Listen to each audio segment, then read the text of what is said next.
Makadi muri Zimbabwe kusangana zvakare kwari kuita muno muchirongwa pa JCTV Africa ndichiti tine nyaya yatasangana nayo kwaMurewa zvakare kwatanga tiri mazuva apfuura. Kune nyaya yanetsa uyezve nyaya inosuruvadza, nyaya yagogo vakatemwa nemuzukuru wavo vakaurayiwa.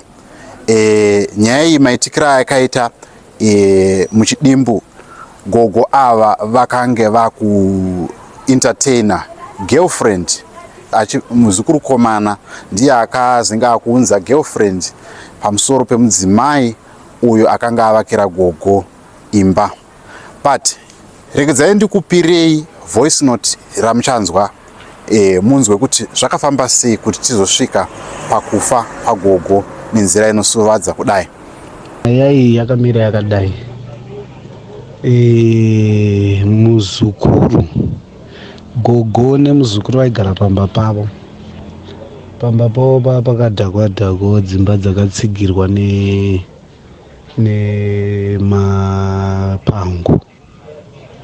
marata akatogamwawo nemapango. Muzukuru aripuwa vachitochibengebengewo zvacho.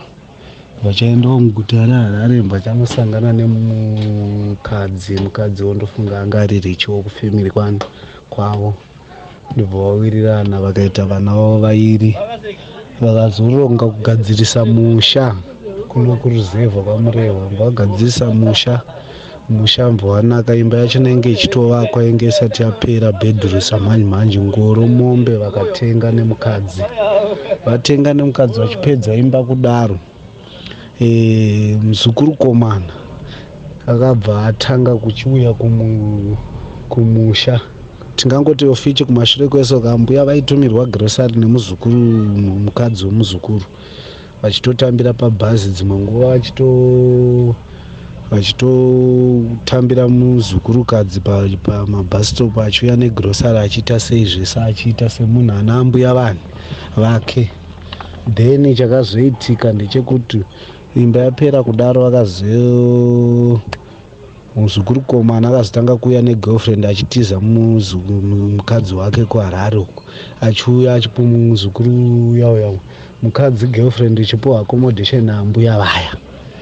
Achipuwa accommodation naambuya muzukuru kadzi akazombouya mbabvunza akati manyanyonakidzwa neiko kuti muzukuru wenyu aita vakadzi vairi. Saka ndofunga pane kutaurirana kwakanopesana havana kunzwanana. Ndobva adzokera muzukuru, ndobva achizonodzoka ndo paakasiya atema ambuya kuno kumusha.